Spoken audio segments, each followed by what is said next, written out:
Well, when I was a little boy sitting on my mama's knee. Hello, welcome to Going Deeper. My name is Marcie Sclove, and I'm very excited to be with you today. It's March 8th, 2021, about a year after the COVID-19 pandemic kind of made us all in our own little houses. Vaccinations are on their way and things are moving along, but we're still doing these interviews remotely. So I want to give a big shout out to Greenfield Community TV for doing this with us. Today, I'm sitting with Ash Hartwell. I work with Ash in the local League of Women Voters Racial Justice Task Force. And we are getting to know each other. And I know that Ash has an amazing life full of stories. And so I wanted to hear a lot of those stories, and I thought I would share them on this Going Deeper interview. And to start, I wanted to read from the UMass page for Ash's bio, because what he wrote there was just so beautiful. It starts, I grew up in Hawaii and was a surf lover until banished to a New England college where skiing had to take the place of surfing. But skiing was expensive and I had to work to make it through college, so I began to teach skiing. I found that teaching others to learn was as much fun as the sport itself. That has led to a lifelong passion to understand how people learn and to support the process of learning in various cultures and contexts. Living and working in Ethiopia, Uganda, Lesotho, Botswana, and Egypt for extended periods, I've grown to believe in a deep, innate human love and capacity for learning and playing, which is not inevitably deadened as youth fades into adulthood. I hold that every child and potentially every adult is a genius. My work seeks to support individual and community learning, which I believe to be the process of transformation that leads to greater capacity and opportunity to participate in society. Learning is connected to our personal meaning and to our relationships with others. I love that. I just think that is fantastic. So I want to welcome Ash, and we will be hearing a lot about his work and his life and all of these beautiful gifts that he's been giving his whole life. So welcome. Glad you're here. Well, thanks, Marcie. I'm so pleased to be here, and thank you for, helping me share some stories. And, I've lived for something like 80 years. It gets hard to count at a certain point. So, that's a long time to experience things. And so I've had the joy of experiencing things in many places, and we can talk about a few of those today. But you've really told my core life story. Yeah, well, you told it because it's your words. What do I have left to say? Trust me, I'll get you to say some more stuff. But anyway, thanks so much for that. And for all the audience, I'm so happy to be able to share this with Marcie's questions. And on this program, it's really an honor and a pleasure to do that. So let's get started. I love to ask people when I interview them to reflect back on their early life, their childhood, and their growing up, and ask, like, what informed you? What kind of put you on the path that you're on today, and that really informed your work and your living abroad and all of your spiritual life, all of those things. Can you speak a little bit about your early life? And I know it was in Hawaii, so why don't we start there? Okay, well, it's a tough question, and for anyone to ask themselves, what is it that informed the way I feel, what I believe, and so forth. And growing up in Hawaii, our neighbors were on one side Japanese and Indian and Chinese and Haole. Haole is the Hawaiian word for white folk. And my family was third generational in Hawaii. My great-grandfather had gone out there as an actual legal advisor to the monarchy before it was overthrown. And so we have lots of roots there. But apart from that, I have a really lovely relationship with Hawaii. Its beauty, its natural beauty, but also its people. They're so diverse. There's so many cultures. And we somehow get along. We get along pretty well, actually, in Hawaii. There's one other place in the world I know which is so diverse and so harmonious, and that's on Mauritius. So I grew up with that deep sense of, different religions, Shinto and Buddhist and Hindu and Christian and Catholic and Mormon, and they were all there. And so, and we didn't fight about that. So, what about in your family? What was going on internally? Did you in your family life? Yeah, well, my father was a heart doctor, and he worked a lot with patients. Interesting enough, the second and third generation of the Japanese who had come to the island originally to work in the cane fields as labor, as they were able to move up, as it were, in the social system, and as they grew up, they also grew taller. Each generation was 2 inches taller than the one before, and that had everything to do with diet and livelihood. And he worked a lot with Japanese, particularly, who had heart issues, and he did a lot of research about how it was that heart problems grew as people changed their diet and lifestyle. Anyway, I also, in my family, they let me be pretty free, and I was very free as growing up. And I joined something called the Waikiki Surf Club very early, and began to really spend a lot of time in the water. And by the time I was an adolescent, I was surfing all the time and actually getting involved in making surfboards and so on. So, wow. But, anyway, that was partly my growing up was a lot of fun, actually, I should say. I have a lot of gratitude to my parents and also to my mentors. One of my mentors was a Japanese fisherman who was the wife of somebody who helped with our home, and he took me out fishing very early. And I have a picture that I'd like to share, but I don't have it at hand. And I'm lying next to one of the fish he caught, and the fish is longer than I am. We could share something about my love of the islands and so forth. I even now in New England, I play something called slackey, which is a Hawaiian guitar. And a little while ago, I made a little video just for friends and family that showed some of the pictures of places that I have been in and some of the music. So we could play a little bit of that, just to give a flavor.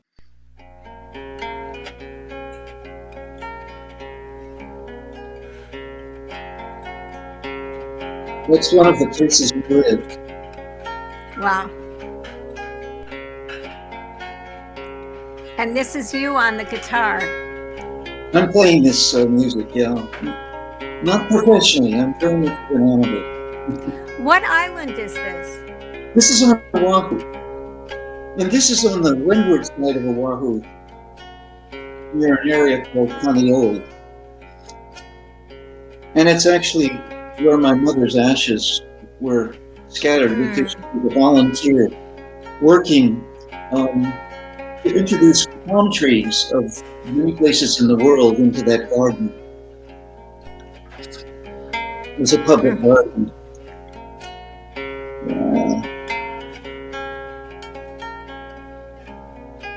So that's another view of where we grew up.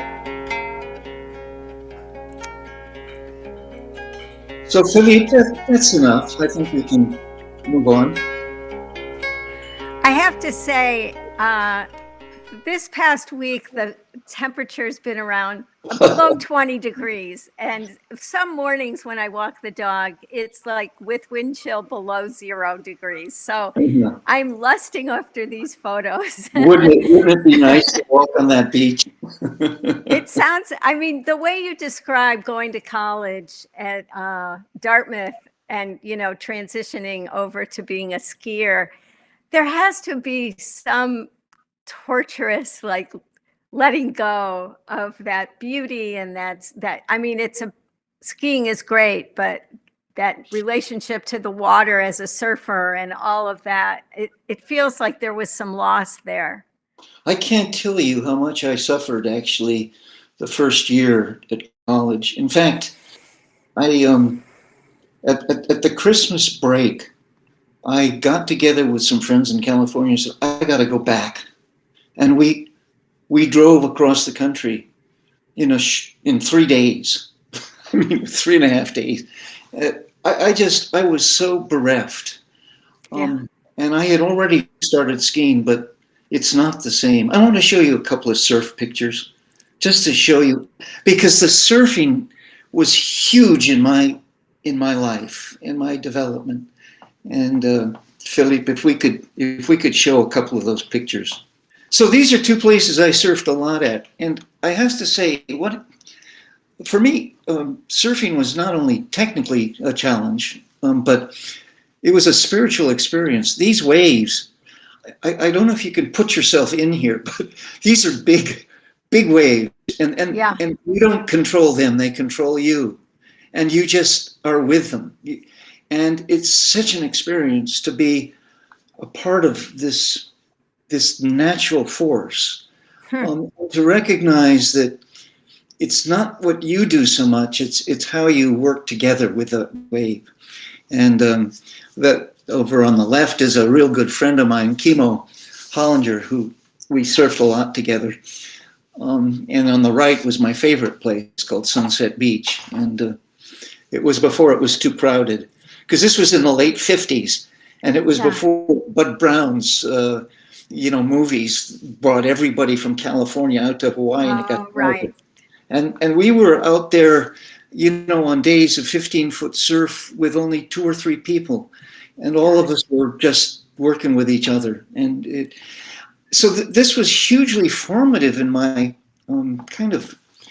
I would say, a spiritual connection to the earth. Just a sense of awe and wonder at what we have on this planet, if we can hold it. Yeah. But also I can imagine it's the humility of knowing that you're not in control. The humility, that being humble in that moment with the surf of like, it's a dance, it's a relationship between you and what's going on with the water and the energy of the surf. Is that word is so appropriate. Humility. You're at the mercy of these forces, really. Yeah. And you recognize your place here is not to dominate, not to control, but to just experience. Ash, I wanted to talk about this a little later, but since we're talking about this kind of stuff, I want to bring in your Baha'i faith. Was that something you grew up with? No, I never heard about the Baha'i faith, and that's another story. But I'll tell it. It was when I was after college. I was really drawn to Africa, actually, and I went into the Peace Corps right after it got started and went to Ethiopia.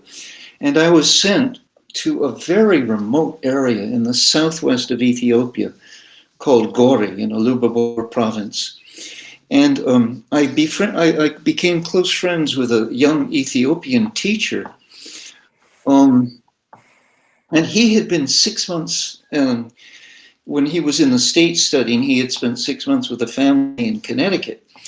And they had shared with him that they were Baha'is, and they had readings and things, and he had gotten some books, and he was interested, but he didn't become a Baha'i, and he But he brought these out and we started reading them, not having any idea of whether there was a world community or anything else. And I was just really attracted by the what we read and talked about. We read and talked about a lot of things, but one of them was this idea that the very fundamental concept that we are all in this together. We are all, humanity is one.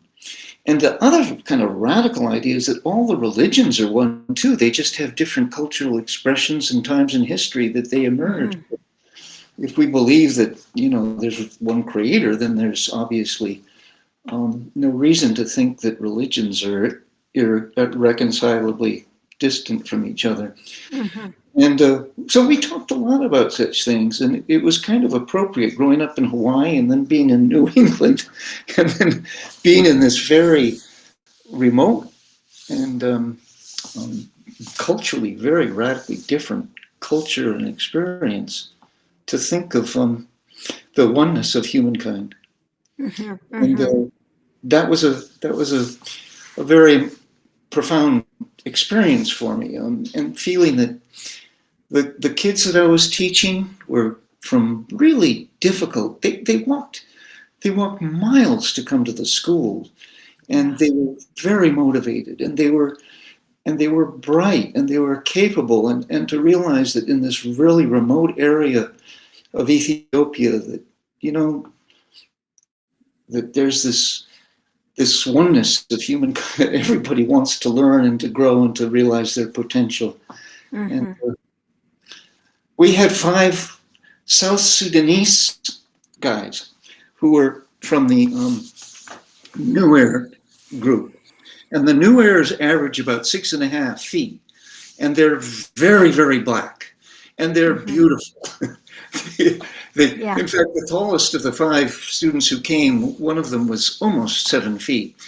And they were outstanding students. They were just so eager to learn. And they wanted to go back and help their country. And they took me with them on a trip we made about 40 miles by mule and by an old Land Rover, and that turned over going down the escarpment and into their area, and which was at that time near Gambella, and seeing their fortitude, their dignity, their capacity really affected me deeply. Yeah. So that was the Peace Corps, and then you came back for college, or this was after college? And then when did you start living? Like, you've spent over 30 years living in Africa, right? So yeah. So I took a break from Ethiopia, and I got an invitation by one of the people who actually started the Peace Corps, and Horace Wofford, and they were starting a project in Washington, D.C. in the black schools to develop a curriculum based on the experience of the kids and the neighborhoods and the environment. And they were looking for people to help in this curriculum project who would also be teachers. So I became a teacher and a curriculum developer in Cardozo High School in inner city D.C. And I worked on that for 2 years, and then we started an Upward Bound program, one of the earliest ones, because the Cardozo High School was more like a prison than a school. It treated kids very badly. It didn't respect them. And they, just an idea of a graduating class of almost 600, there were only 3 who went on to further education. It's just outrageous. Yeah. And so the Upward Bound program was saying, it's not rocket science. It's just a way to do this that's very different.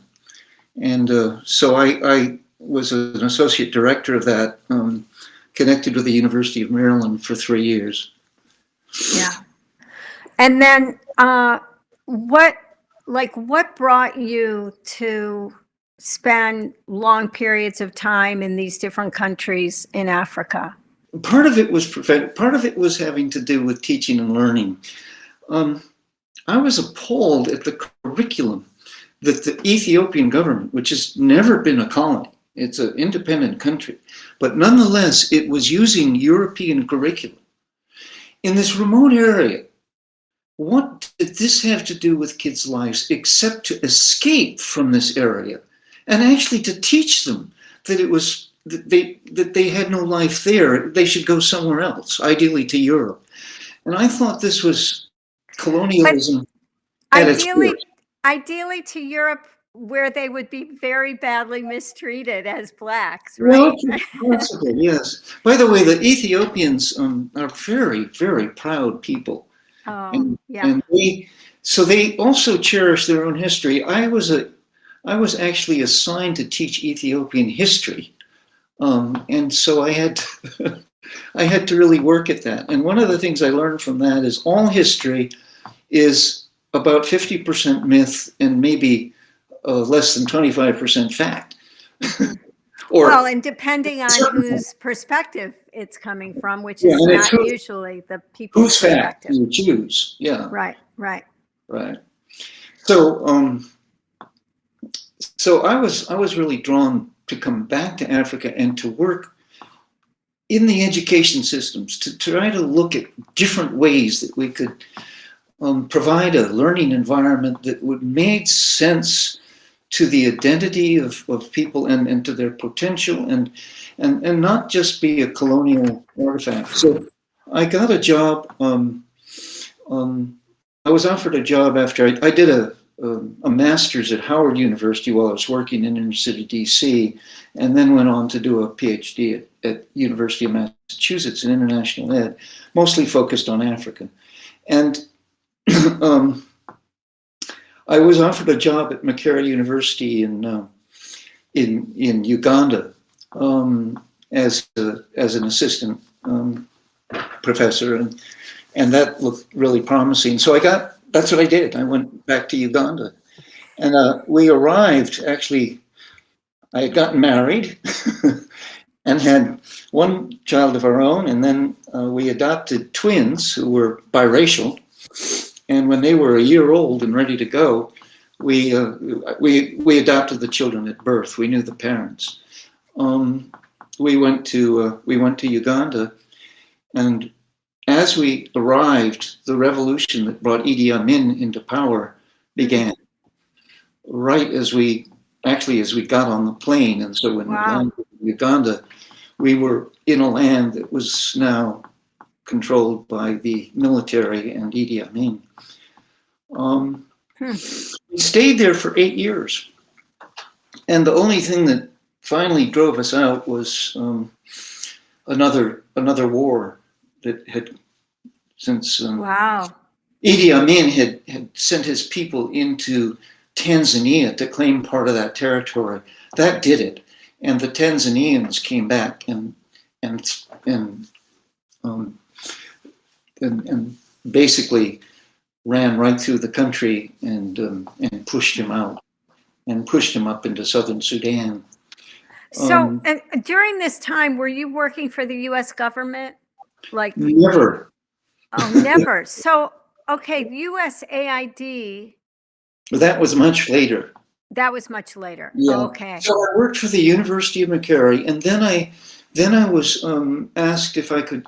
We started a project at the university in the field with a teacher training college to make it environmentally friendly, to change its curriculum so that people would learn how to grow, preserve, and market crops as a part of their studies. Because Uganda, and since Idi Amin's regime had pretty much cut down all imports of food, people had to learn to, and the country is a breadbasket of natural capacity.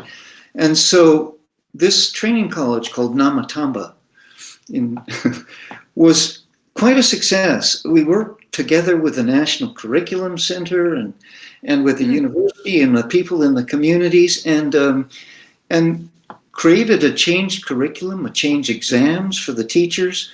The idea that the teacher is not only a teacher of the children, but somebody who contributes to the community, and that the kids are doing and learning things that are of value to the community. that's a foundational principle. And that program actually went really well. And so they asked me to come over to the Ministry of Education and work with the Curriculum Center and the Planning Center to spread this.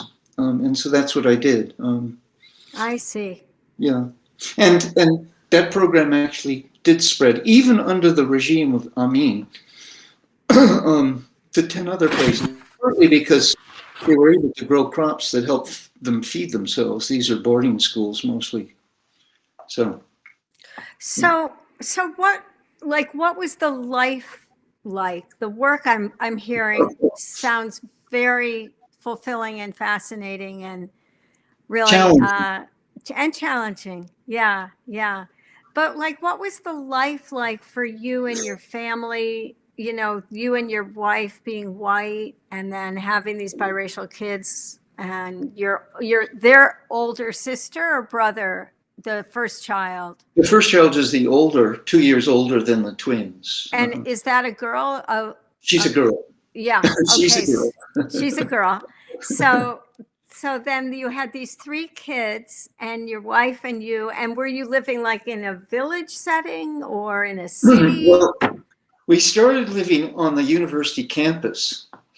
But here's the thing, we were being paid in Uganda shillings, and the inflation went off the charts, and we could only survive by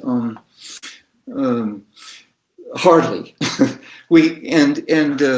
So actually we got a subsidy and a support from outside the country to continue to be there, and then I got offered a job when the ministry asked me to come over to work in the planning section. UNESCO agreed to support that, so I got a position with UNESCO. Okay. Working at the ministry. That being said, and we moved from the campus, off campus, to a place called Busiga, which is right on Lake Victoria, or just on a little hill above it. And it was really difficult. Every morning we'd have to get up early and go and get water because the pipes and plumbing didn't work. Electricity was off a lot of the time. Mm-hmm. We had 3 people working with us who became really part of the family because we all had to work together to survive. Yeah. And we grew quite a lot of things to feed ourselves right on the property. We had about half an acre of land, and it was in a village area. Yeah. Wow, that sounds really amazing in a way to have that not just be a very isolated experience. Like my family lived in India for a year, and I felt very much attached to my experience there, but it was somewhat confined. And so I'm wondering, what that was like year after year after year, having that kind of it was life. tough. A lot of commodities that you really needed, you had to stand in long lines to try to get them, if you could get them at all in Uganda. But because we were with the UN, we were able to travel using a UN passport easily into Kenya, which was about a 4-hour drive. And we made friends with a person and a shop owner, in Ismaili shop owner in the village of Eldoret in Kenya, and he invited us to stay with him. He had a big place, and so we'd go about every month on an expedition because we had a long list of people who asked us to get them things. Wow! And we had a station wagon with a rack, and so we would just load up and come back once a month. Yeah. So that was one way that we were able to help others and survive. Sure. I mean, one of the, you and I are doing some of this racial justice work in Amherst right now, and it's on my mind, just learning the history of the U.S. and what we've been going through here from the very beginning of our country, but I'm wondering what it was like, like what did white supremacy look like in Africa in those times? I mean, Ethiopia was never a colony, so that's an interesting example of one type of experience, being white in that country. Right. And not working for the US meant that you didn't have some protections or privileges, although you probably did through UNESCO or different other. Yeah, and whiteness mattered in sub-Saharan Africa. You were given space and probably respect that you didn't always deserve, perhaps. Yeah. But however, in Uganda under Amin, whites had to flee the country. Many did. Yeah. But first, when I was working with the university, actually I was mentored by a couple of Ugandan professors who were Savio Wandera, man just of enormous respect, who later became a vice chancellor, a scholar and he was a kind of a mentor to me. And then I had colleagues there too. There were no other white people in the university after Amin came in. They mostly left. The remains of the white colonial regime in Kenya was still the last vestiges of it were there, with white folks who had stayed on in Kenya after the Mau Mau revolution and the and then the takeover of the independence of Kenya and Kenyatta's rule and into the into the 70s and 80s, that there was still some vestige of that, and there was some definitely resentment of the white role in Kenya, because from a financial and institutional point of view, there was still quite a lot of control of Indians and whites of the market economy. Mm-hmm. But so we did see that. As I said, though, I didn't feel any direct hostility to myself or my family while I was in Kenya. So how old were your kids when you came back to the U.S.?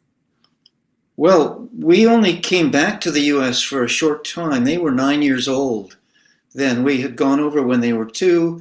We had spent almost 8 years there, and then came back for a short stay. I have a funny story. I thought it was funny anyway. When I came back here, I was asked to help out at the Center for International Education, and one of the people who was doing the final work on his doctorate was Zach Matsela. And Zach Matsela was the permanent secretary of education in Lesotho. And he was doing a study on indigenous learning systems. And it turns out that my mentor in Uganda, Savio Wandera, professor, had written a book about that and published it. And I had spent quite a lot of time with him. And so I became one of Zach Matsela's advisors. And when he finished his dissertation, and he did something very unusual, he cooked a meal for his advisors when they finished his orals. He did a beautiful job. Anyway, he then asked me, would you like to come to Lesotho and work with me? And I said, I'd love to. He said, well, okay. And within a month, I had a note from UNESCO that they were appointing me to become an education advisor to the Ministry of Education in Lesotho, where we then went and spent 5 years. Oh my gosh, that is fantastic. And Zach Matsela, after a few years, went on to become a professor at the university, and then I taught at the university there as well while I was working in the ministry. So that was really quite exciting. Yeah. I love those kind of things, how that works out. That's amazing. Okay. Yeah. Yeah. Sometimes you wonder how. So you've been back now this last round about 13 years or 12 Oh, even years? more, over 15. Over Yeah. 15. I mean, I went on from Lesotho, then we went on and spent 5 years in Botswana, and then I went to Egypt and spent 4 years there. And then I went to Ghana, and there I came and went back and forth because my kids were going into college and my wife's parents needed help. And so I kind of I actually stayed with good friends in Ghana when I'd go. And in all of those countries, we worked on various reforms and I mean, some wonderful stories. I mean, my favorite is the work I did in Upper Egypt to put in, to help get started something called community girls' schools. A whole book has been written about this called Learning for Empowerment.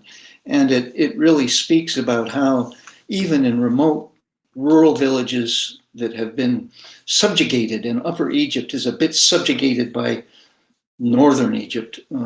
We say Upper Egypt is the south because that's where the Nile comes from. So it's Upper interesting. Egypt. Yeah. But I spent a lot of time with communities there under a UNICEF program and worked closely with the woman who is the mother of that program called Malik Zalouk, who later has become a professor at the American University Cairo. So that was an amazing experience because we were able to design really revolutionary, I call them revolutionary learning environments called schools for kids in these rural villages. And they did so well. They outperformed the kids in the regular schools considerably, although they were, you know, and it spread to almost 1,000 communities. So, Ash, how many languages do you speak? How many languages I've forgotten is the question. And I joke sometimes that I think I've forgotten more languages than I've learned. But I did learn Amharic when I was in Ethiopia, and I learned some Swahili when I was in East Africa, in Uganda. Although Luganda was more used than Swahili, but Swahili was the trade languages. And then I did learn Sesotho when I was in Lesotho. I had to. I spent a lot of time in the rural areas there, and Lesotho and Botswana are both linked to the Soto people. They're both Soto people, so there was it was a dialectical difference. Mm-hmm. Yeah. It actually confused me. I often spoke Sesotho when I was in Botswana, and they'd say, "What?" Right. And then I went to Egypt, and I really worked hard to learn Arabic, enough so that I could work in the rural areas. And I didn't do too well at that. That was a really tough language. Yeah. That's so impressive. That is just not really. Amazing. It was yes, it is. I am trying really hard to learn Hindi, and it's not easy, and it's just one language. You're trying to learn Hindi in Amherst. If you go and spend a year in a village, I know. You will learn it very quickly. Yeah, that's true. That's true. Well, I also then later spent quite a lot of time in Afghanistan working on a rural women's project to empower women at a local level to learn much about family well-being and health. And it was actually to provide the opportunity for women who wished to pass the program to go into midwife training, because under the Taliban and earlier, there were no women in the reproductive services and in helping with birth and so forth. And the country realized that for the rural health clinics, they had to do that. And so this program was a support to that, but its other side was empowering women in their community. Wow, that's amazing. Yeah. So I want to spend a little time also just talking about the U.S. and the Amherst stuff that we're both involved in, and just your take on where we're at in our country. This sort of, big resurgence, although many people know that it's not anything new, but this big resurgence of, white supremacy and nationalist kind of horrible hatred and discrimination and violence. And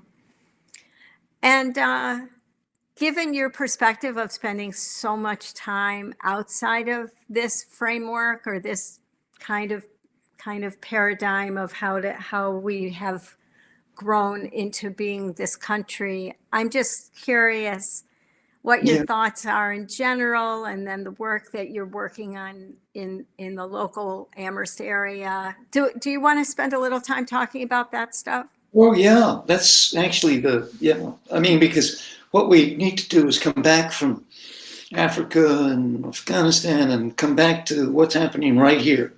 Right here. And now, my gosh, what a time. Here and now. First, when we came back, when my kids had to come back before I was able to completely move back because they were going into university when I was in Egypt. But they, as biracial, they experienced a lot of racism, a lot of harassment in the Albany area where my wife's parents were, and she had to go and help care for them, and was in a public school there, and the twins were, and they had a hard time. In fact, they experienced a form of trauma, I think, to realize how they were viewed and treated, and nobody understood who they were really, because they they spoke English in an accent that nobody had heard. Yeah. More wow. English kind of, and their experience didn't relate to kids that they were with, and the white kids shunned them, and so it was really hard and awful.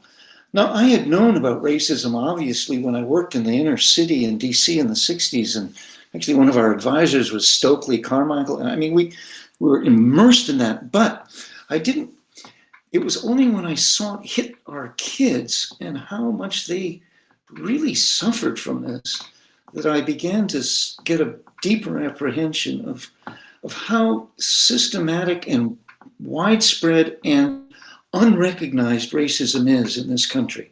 Yeah. And that led me to, when I finally was able to come back to Amherst and work at the university at the Center of International Education, although 2/3 of our students are foreign students, many from Zimbabwe and Zambia and Uganda and African countries. And they also experience this, but in a different way. Yeah. And so the experience of Africa, I began to feel like there's a very deep responsibility as white people we have to first recognize this and to deal with it. The problem of racism is a white man's problem. Yeah. And so I couldn't really, and although I was very much involved, well, even when I came here, about 75% of my time was going back and forth to countries in Africa, working continually with things that I'd gotten involved with. But more and more, I wanted to do things locally. So I've become involved with the League of Women Voters Racial Justice Group, and also with the Interfaith Opportunities Network. This sense grows out of my faith of the oneness of humankind and how we have to survive together on this planet as an organic community, or we're not going to survive at all. Right. And also a very felt experience with my own daughters, and coming back. So that's some of this. Yeah, thank you for that. That's I mean, it makes sense. And I guess what I've been steeping myself in is understanding that not only is it a white person's problem, but the history of the systems, the laws, the institutions that supported this division, bringing, poor whites and blacks against each other Right. on purpose so that they don't mobilize and create some bigger force against the power that, is putting them all down economically and otherwise. Right. So, yeah, it is interesting to think about it being a white person's problem, but also like I keep going back to this issue of policy and institutional racism, and Yeah. trying to change things on that level. Why I say, I mean, there are a lot of reasons for saying it's a white man's problem because the whites created the problem, but it's also because they have the power and the control over the institutions and Exactly. those policies. There you go. Yeah. That said, that ultimately, too, though, I feel like it's very much of a heart-to-heart thing. And for a while, I worked with my dear mentor and model person, Ray Elliott, who many of those in Amherst will know. And I will just put in a little plug that I interviewed Ray Elliott in Yes. 2015, I think, 14 or 15, when he was 91 years old. Right. And that's how I first met you, Ash, was through Ray. Yeah. So we worked ahead. on establishing the race amity effort, which would seek to bring together black and white folks to look at how to establish really caring, loving, and knowledge-based relationships. And I felt after Ray passed away, I didn't want to try to continue this as a white person because it needed to be something that is done collectively. Right. And that being said, I still feel that it's really caring about people that make a difference. And the systems also have to get changed, but they get changed because people really care, because they see how these affect people who you care about, and therefore you've got to work on change. I think there's a lot of confusion in the country and even in the town about issues like reparations, about issues of racial justice, and partly it's still, I think there's not a level of deep awareness of what we have done as a country and what we need to do as a country. Yeah. So yes, I agree 100%. I'm thinking about another organization. I mean, Race Amity, Citizens for Racial Amity Now, CRAN, and Race Amity Day, they're excellent for that sort of reminding us, and hopefully getting some mobilization. Another organization that I think is doing an amazing job of bringing people together is the Poor People's Campaign with Dr. Reverend Barber. Reverend Barber. And I've been doing some, I've been zooming in on some of those. Every Monday is Moral Mondays, and they've had these special events for different aspects of mobilizing around government, different things coming into the Congress, different acts that they're voting on, whatever it might be. But Reverend Barber and his partner, the white reverend, the woman who is working with him, the two of them together, and all of these amazing people that they have speak, all are trying to remind us about this kind of thing that you talk about a lot, which is unity and trust. And also to understand that there's a functionality to dividing people who are poor and people, who have differences, so that the powerful can stay in power, and that there is some very strategic reason for all of that, and has been over time. So I really am appreciative of their work. As it does seem like, how are we going to make a change? For me personally, I'm less interested in calling out like you're a racist, I'm a racist, who's a racist, this individual sense of racism. It There's a exists for wonderful woman. everyone. You sent this, I think, to us originally, Sonia Taylor. We're all racists. Right. Because we're in this society, which itself is racist. It's like the air we breathe, the water we Let's swim get over in. that. Let's get over that and deal with the structures. But there's two things that I've recently, I've been reading and reading, but Wilkerson's book on caste is a really important piece of work. And the other one is by Sean Rochester on black tax. And both of them are very deep analyses of the systemic issue that needs to be addressed. But it needs to be addressed with a caring and a love and a unity. Ray Elliott used to say, I come into these meetings and my feeling is we've got to have more love. And if we have love, we really would care, and we wouldn't allow these systems to continue to oppress people and fight people. And so, I think there's still lots of work to be done.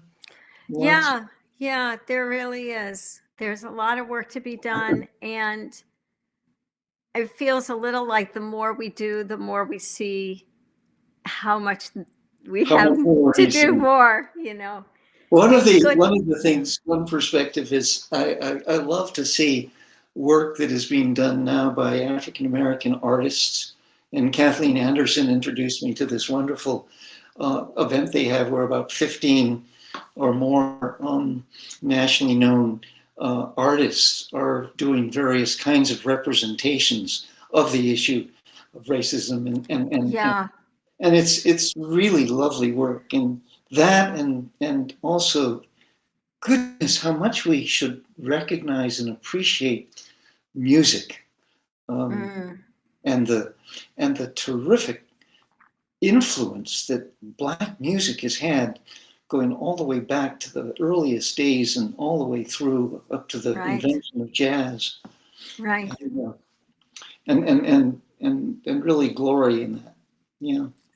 That's absolutely right. Absolutely. So I also get I personally get a lot of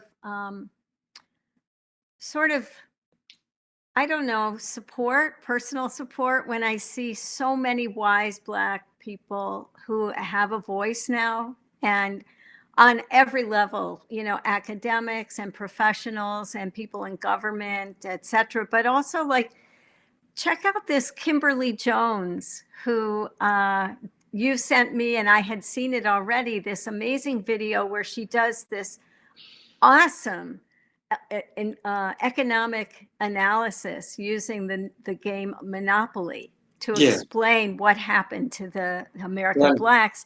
But then I have also found a YouTube video of her being interviewed by Trevor Noah. And he is what he is, but in this interview, it is so interesting to hear them both speak and for her to give her analysis again.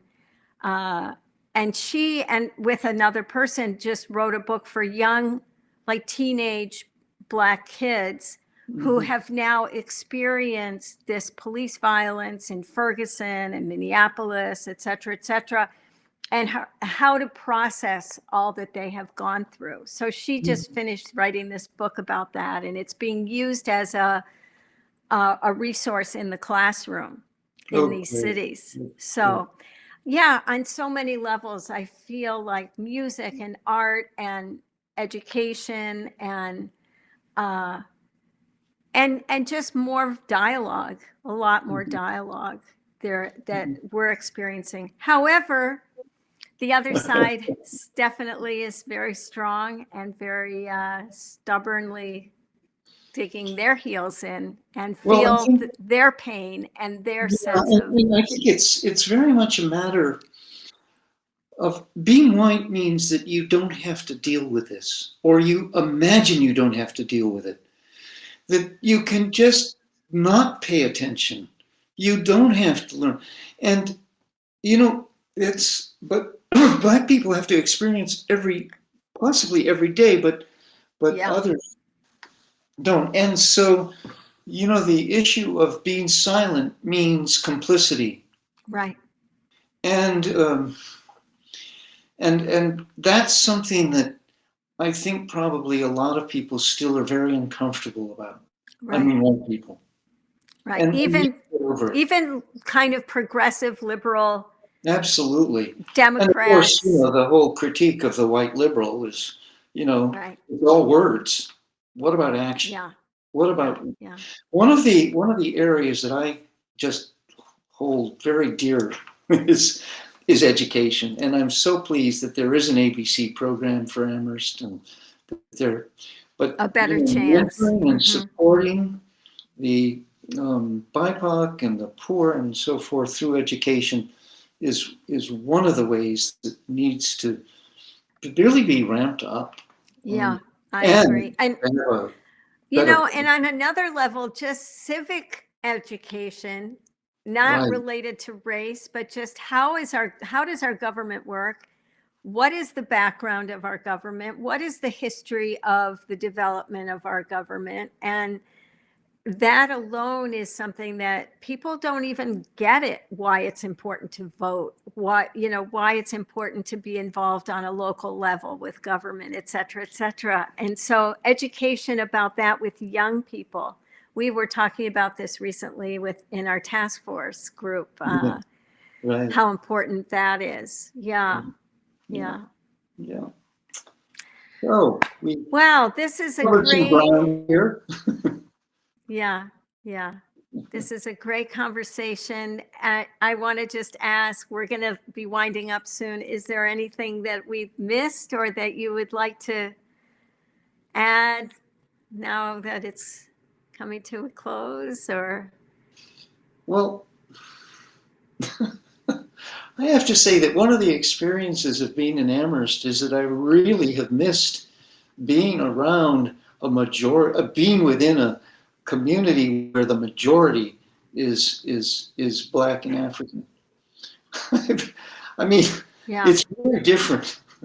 And also growing up in Hawaii, where we had so much diversity and so forth, and so I would love to see more diversity in our population. And we understand now very clearly that because of high costs of housing, difficulty of getting loans and so forth, that it is a real barrier to people who would otherwise like to move here, or who may even work here but can't live here.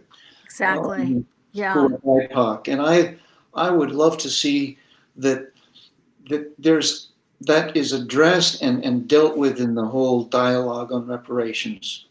That's a great point. There are ways to do it. And this community has the wealth and the capacity to do it. But let's see it done. We'll see what happens. We'll keep fighting the good fight.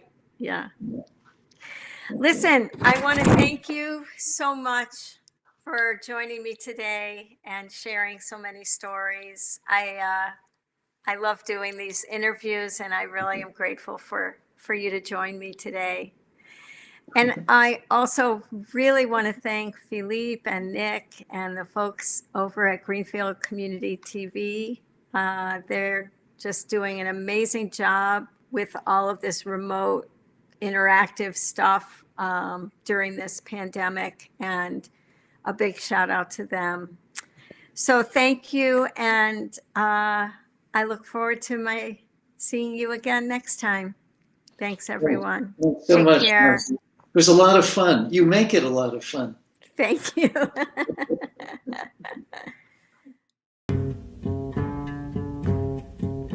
Well, when I was a little boy sitting on my mama's knee, well, when I was a little boy sitting on